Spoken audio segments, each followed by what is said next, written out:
welcome back to my channel. So today I'm going to be giving you guys my top tips for traveling to LA for the first time. If you are brand new to my channel, welcome, and don't forget to give this video a big thumbs up and subscribe to my channel if you haven't already. So I mean, you could definitely use these tips if you have been to LA already before. Maybe there's a couple things that you didn't realize or didn't know about.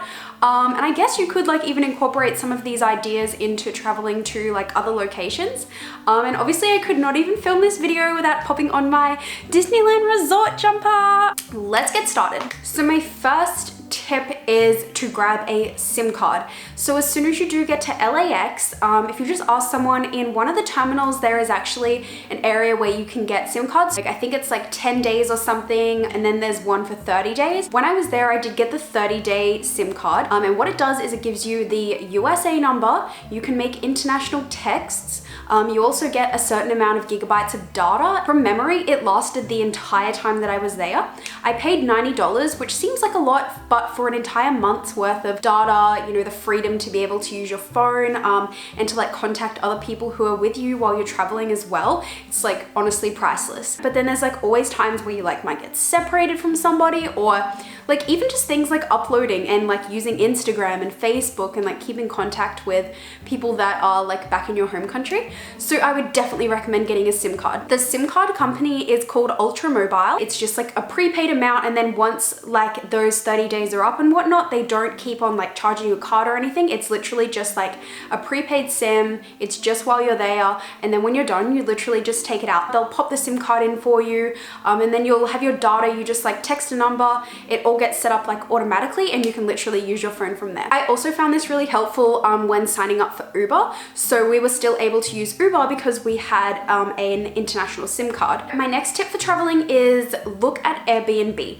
So when you're traveling in Los Angeles, or even when you're traveling like anywhere in the world, tourist destinations have really expensive hotels. So when you look at Airbnb, I like to look at ones that have about 50 to 100 reviews. I don't like to go with ones under that. I like to do my research, really read through the reviews. The reason being is because if you go with someone that only has like maybe 10 reviews or something, they might cancel on you. Airbnb also does this thing, and it's called Airbnb Superhost. So if someone's a superhost, it means that they've got really good reviews, they're super legitimate, they have a clean home, they don't do many cancellations on people, and that's something that you want to look at. So if someone's a superhost, it's really good, and you definitely would be more safe going with them than someone, like I said, who's only got like 5 or 10 reviews. I've used Airbnb plenty of times, and it is super safe. You can end up with an apartment as well that has like a full kitchen, you know, more amenities than you would get with a hotel that you might be paying like $300 a night for,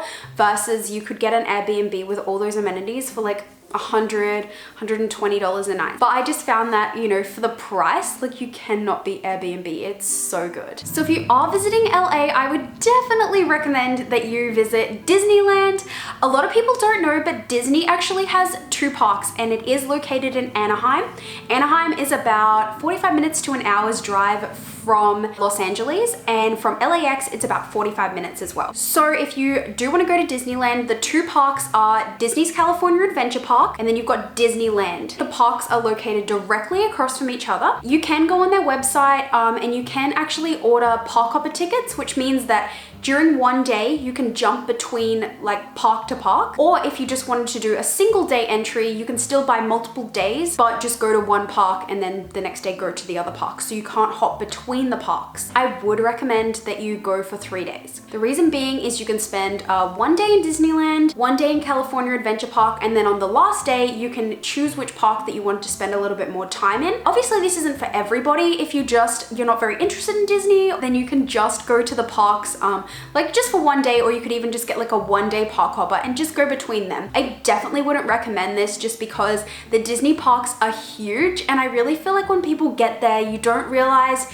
how amazing and how involved everything is. There are so many rides. The parks are massive. It definitely takes more than a day just to see Disneyland Park alone, let alone trying to go like between the 2 parks. When I do go to the Disneyland parks, I do actually just book hotels in Anaheim. I find that because it is such a massive destination for families and, you know, holiday makers and stuff like that, it is actually fine to book a hotel. You can get them for around $100 a night, night, just like you would with Airbnb anyway. And I mean, they're not like the flashiest hotels, but it's all very, very safe just because it is in that like Disney environment. So just a couple of tips for when you're in Disneyland, they actually have a free fast pass system. So what this is you take your Disneyland ticket and then you go to the ride location. There's these little fast pass stands. You just pop your card in and then it will print out a little time ticket.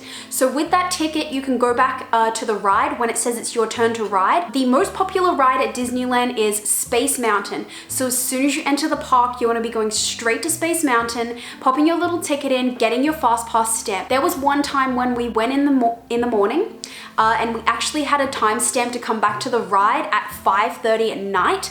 The reason being is that this ride is so popular, everyone gets their fast passes straight away. And if you want to line up for this ride, there can be 80, 90 to 120 minute wait.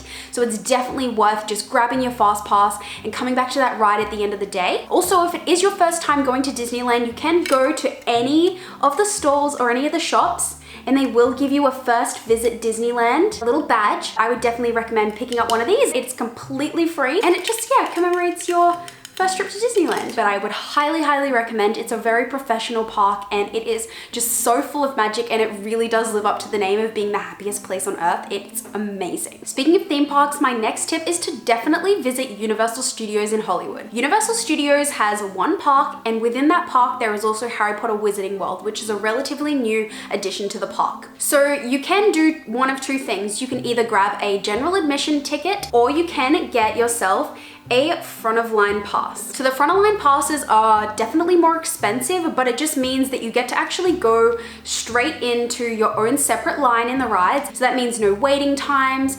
Some of the rides can get up to 60 minutes, 80, 90 minutes long. So having this front of line pass just means that you'll definitely get to experience everything in that day. So with Universal Studios, if you do buy tickets online, it's actually cheaper than buying them at the gate. Also online, you are able to purchase parking tickets as well. Parking is a cost, so I think for preferred parking, which was closest to the actual gate, it was about $25 US. If you are catching a bus or whatnot, you obviously don't need to worry about that, but you can pre-purchase your parking online as well on the Universal Studios website. My definite tips for when you're going to Universal Studios, other than grabbing one of these front of the line passes, which honestly it is so worth it because you're not waiting in the lines, you just get to go around and do everything and you're not just standing there wasting your time and then possibly missing out on things.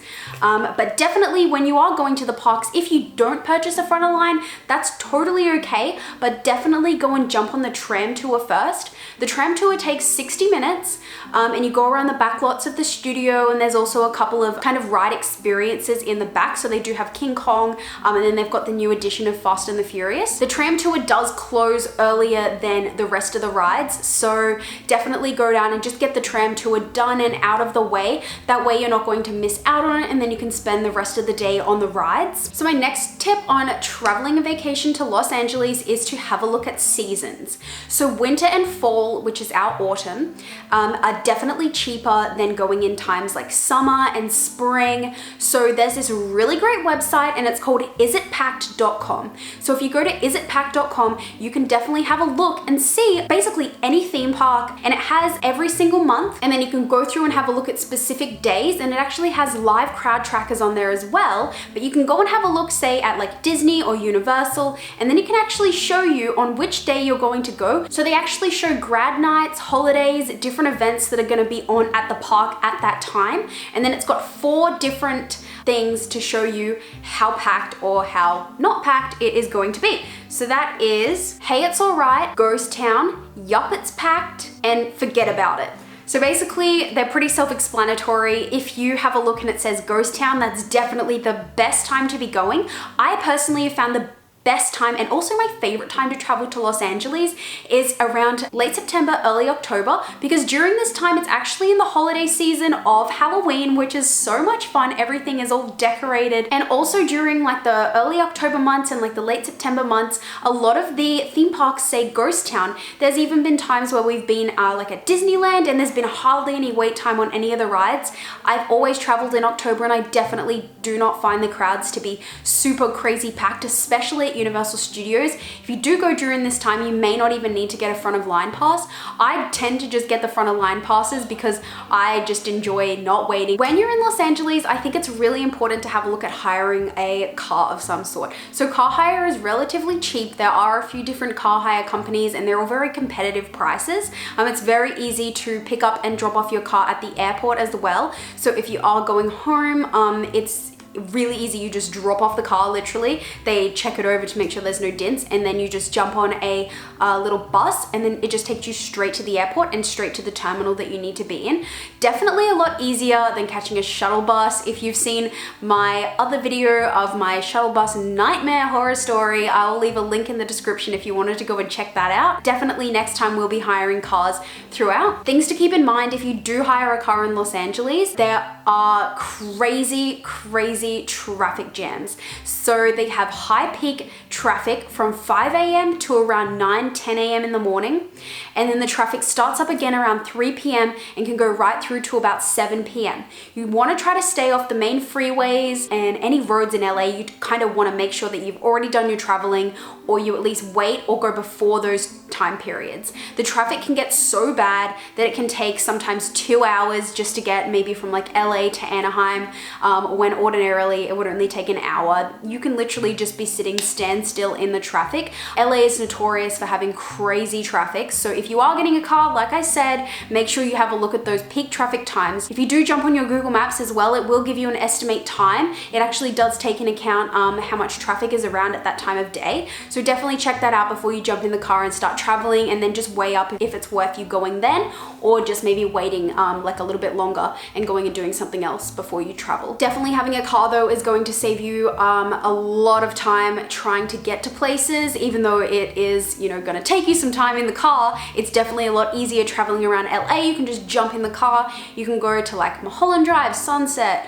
You can go down to like Santa Monica Pier, Venice. It's really easy just to go jump in the car, get where you need to go, rather than taking public transport and buses and taxis that probably going to rip you off anyway. If you aren't going to hire a car or you cannot drive, get Uber set up on your phone. That way you can use the Uber app to just travel around Los Angeles. Okay, so my next tip is on how to see the Hollywood signs. So basically, if you're in Hollywood Boulevard, it's a misconception that you can just go anywhere in Hollywood and just be like, oh my gosh, there's the sign. It's actually really far away. It's way up in the hills. If you are on Hollywood Boulevard, there is like one of those magnifying thingies where you can see the sign, and it's in Hollywood Highlands Center. You just pop like a quarter or something in and you can view the sign from there. That's definitely not the best place to see it. I am going to link a video in the description box on the best way to get to the Hollywood sign. This is by far the best video I have ever seen. They give very detailed instructions and actually explain how Google Maps takes you to the Griffith Observatory rather than actually taking you to the sign, which is a fine place to see it. Definitely a better way to see the sign, and also it shows you how to get up to the hiking trail. The locals have put up all these fake signs so that people can't actually get up into the sign hiking location. That's because they've gotten sick of tourists just kind of wandering around. And if you actually just go on and have a look at this video, it will give you specific instructions on how to get there. Basically, if you also go to Lake Hollywood Park, that is also a great place just to get pictures with the sign. It is really close when you're at Lake Hollywood Park. So just go there, and then basically the hike is really close to that. So my next tip for traveling to LA, and even if you're just traveling anywhere, is don't overplan and don't overbook things. So especially on days where you might be catching a flight or you might be traveling during that day, don't book something or don't have too much planned, because you want to leave enough time to be able to get places, and you don't want to overbook yourself in saying that as well. So what I like to do when I travel is I make a diary and I pop down all the days that I'm going to be there. So like Monday till Sunday, and then I'll put all of the dates, and then I'll put like estimates of kind of like what I plan on doing that day, but I don't actually book anything in if it doesn't need to be booked in. So before I go, I definitely purchase things like tickets for theme parks.